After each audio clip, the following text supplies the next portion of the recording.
ومن سيئات أعمالنا من يهده الله فلا مضل له ومن يضلله فلا هادي له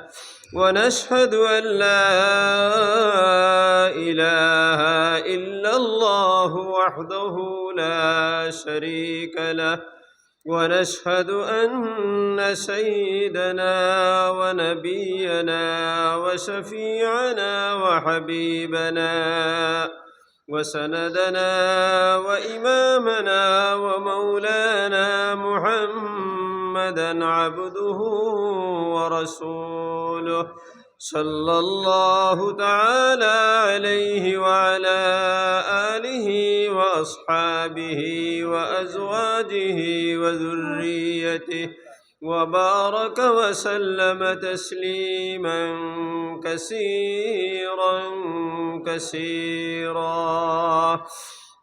أرسله بالحق بشيرا ونذيرا وداعيا إلى الله بإذنه وسراجا منيرا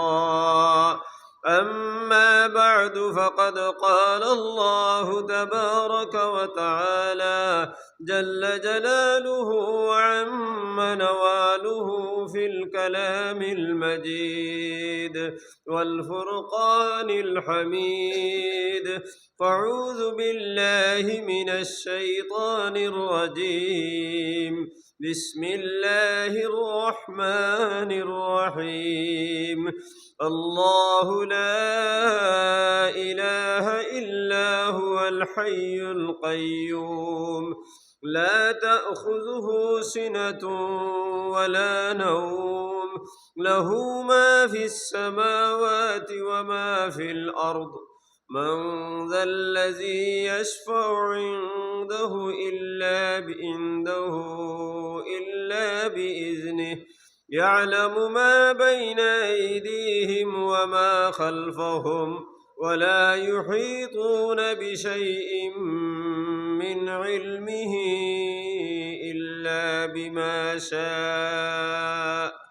وسع كرسيه السماوات والأرض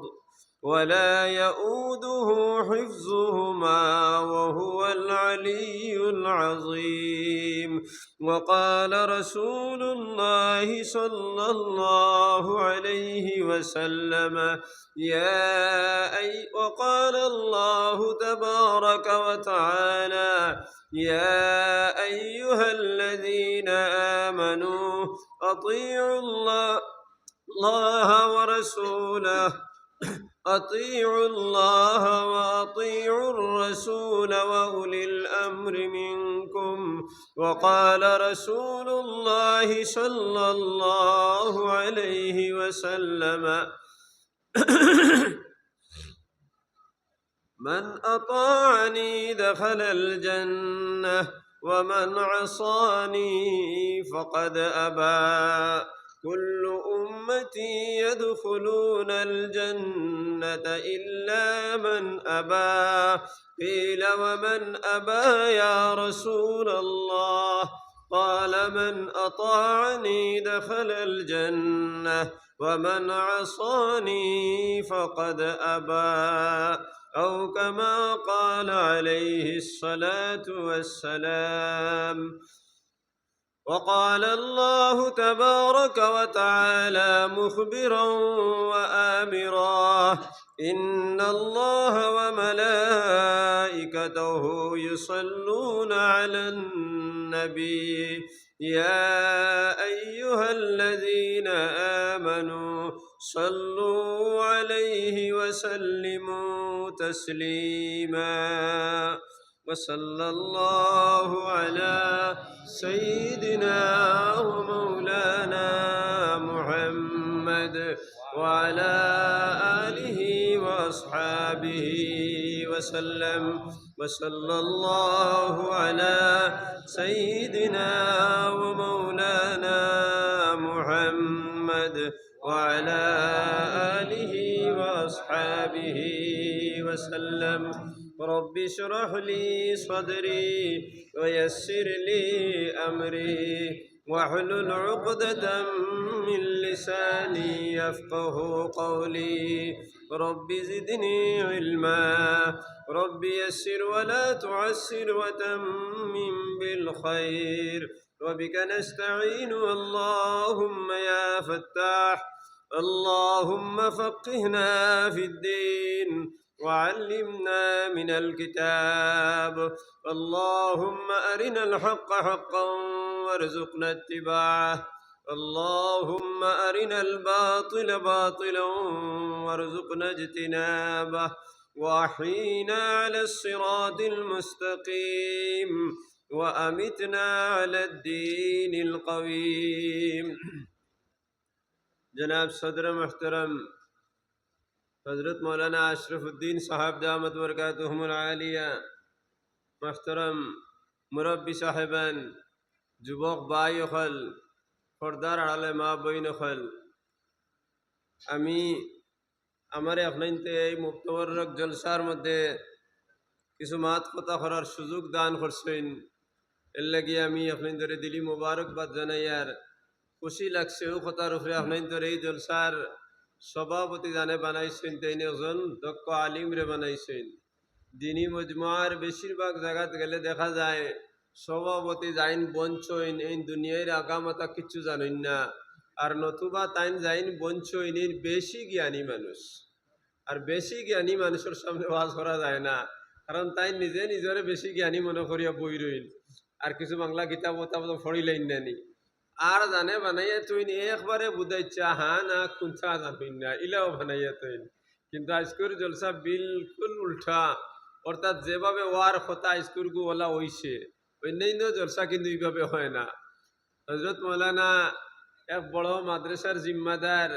আর দিনী মজমুয়ার জিম্মাদার যারা মদরসার জিম্মাদার হয়েছেন তাহলে দিনর বুঝ সব থেকে বেশি টান বেশি আছে আর টানটানডে যদি দিনী মাদ্রাসার দিনী মাহফিলের সভাপতি বানানি যায় এখানে যারা এই আওয়াজ করি যাইতরা এরা তো আবু বকর সিদ্দিক আর উমর ফারুক নাই ও জমানার আলিম হল নানি হয়তো আপনাদের কাছে এই বড় আলিম হইতে পারেন কিন্তু এন ইলিমর বিচার করবা বড় আলিম হলে আপনাদের তো আমার বিচার করতে পারছে না আপনারা তো আমার মাত কথা অগুন আর আওয়াজ অগুন যদি ভালো লাগে তো কইবা বেটা বা এখানে ভারিয়া দিছে খুব ডাঁটে খালিম কিন্তু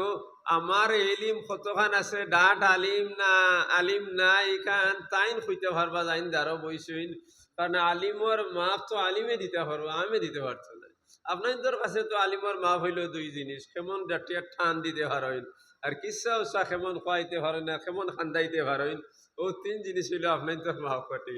আর আলিমকলোর মাপ কাটি এর লগে এই তিন জিনিসের কোনো সম্পর্কও নাই এর লাগি ভালো লাগে আলিম হকলোর কারণে যে আজ করি যাইতরা আমি ওই আর যে কোনো মানুষ হইন তাই যে এখানে সারা কথা কোরআন হাদিস মোতাবেক কইলিবে এটা তো সম্ভব নয় এটা অনেক সময় কিছু ভুল হয়ে যেতে পারে ভুল হয় মানুষের জবানের মধ্যে হরকত করিলা এগুলো বদলুল মতো গলত কয় কিতাবর ভাষায় অর্থাৎ কইতা একান কই দিছো আরো খান কই দিছো না আরো খান আর যারা হুন্দ্রা এরা তো হইবা হয়তো তাইন হইয়া গেছেন বড় দলিল বানাই লইবা এর লাগে যাইন সভাপতি হইবা তাইন এর পরে ও যে তখন হজরত মৌলানা জাবির সাহেব করিয়া গেছেন আর আমিও যখন করিয়া যাই মুগুন্তর মধ্যে যদি কোনো ফাউল হয়ে যায় ভুল হয়ে যায় ওখান তাইন দুই কথায় কইয়া যে শেষে সভাপতির বাসনে কোন দিন নানি ওগুন কই দিবা কইয়া কই মৌলানার যে মাত কথা কইছেন খুব সুন্দর হয়েছে কিন্তু এগুলোর মাঝে ও ভুল ওগুন আছে ওগুন তো আপনারা ছাড়ি দিব হয়তো সুন্দর হয়ে গেছেন এখন যদি হিলা বানানি হয় তো হে নিজেও তো জানেন না তাইলে কি মানুষ তো ভুল লইয়া দিব কি আমার ইয়াদ আছে হজরত মৌলানা আব্দুর রাজ্জাক সাহেব বাউরগাঠি তাইনে সভাপতিরে জিজ্ঞাসা যে কলিমা তো ই বাই গু সিধা করি ভর্তায় পারি মানে বড় খালি বড় এক জেনারেল শিক্ষিত ভাই জেনারেল শিক্ষিত ভাই এখন বেজার হইও না কারণ কিছু কিছু জেনারেল শিক্ষিত ভাই এগুলোর অনেক বেশি জ্ঞান আছে তাই দিন আলিম হল থাকি আরো আগ বাড়ি যাই হুজুরে বইসই নোয়াজো আর বইতেও তাইন ও ওলা করিও না হলা করিও না হলা করিও খাওয়া শুরু করে দিছইন তান কথা হইল আমারে তো বিষয়ে দেওয়া হয়েছে বিষয়ে মাতিয়া যাইমু তুমি সভাপতি বললো এখন খালি আমার ড্রাইভ করতেন কত বিল খোয়ার বাদে আখতে উঠে খুঁজো সাহায্য রেখো ইয়ার কলিমা তো ইবা পুত্র হোক তো মিজাজ তোলা আসলো ইস্তাফা খালি লাগিয়া খিতা কইতা কইলে জি কই লোক মানুষে শিকিতা তাই তো আর কেন বুধ পাইছেন না হুজুরে তানে জাখরা এক দিতরা ও শেষে কলিমা তৈবা লা ইলাহা ইল্লাল্লাহু মুহাম্মাদুর রাসূল, লা ইলাহা ইল্লাল্লাহু মুহাম্মাদুর রাসূল, লা ইলাহা ইল্লাল্লাহ মুহাম্মাদুর রাসূলুল্লাহ, তাই লা ইলাহা ইল্লাল্লাহ এগুলোর কোনো অর্থ আসেনি। লা মানে নাই, লা ইলাহ ও কিতা কইতা, যদি লা ইলাহা কইতা তো কত লাইকুর বাতাইলো নি কেন নাই তো ও তাই নটিয়া কইলা, তাইলে কইলে আপনি কলিমা ঘোষিত করি আই দিবা বাদে আইয়া সভাপতিত্ব করবা, এর আগে না। আর কইয়া কইতো নো কোনো মাঝে দেখো গিয়া কিন্তু আপনি বইবার মানুষ না এখারে মাফ হয়ে গেছে লোক আমার মাত কথা হিকান নাই। আমরা দিনী মহফিলের মধ্যে বইছি, এখানে তো আলিম হলে ওয়াজ করি যাইতরা, এ যে কোনো আলিমে ওয়াজ করি যাকা তাইন যে সবরে খুশ করি যাই তা ইকা কখনো সম্ভব নাই। কারণ ওয়াজ যাইন ওয়াজ করি যাইবা তান ওয়াজে আজ করে এই মহফিলের সারা মানুষের সন্তুষ্ট হইবা সম্ভব নাই। কারণ একদল মানুষ ইবা কিছু বেজার হইয়া যাইবা, কারণ তাইন যদি হালাল আল হারাম সম্পর্কে ওয়াজ করি যাইন, হারামর লোকে যারার সম্পর্ক আছে আর বালা লাগবো নি, ঘটনা গীতার লাগিয়া বালা লাগতো না, হয়তো ফেটে ফেটে কইবা না কি কে মনে কই দিছে, চাইলে তো একদলের বুড়া লাগিয়ে যাইব। যদি যায় যারা না যায় সম্পর্কে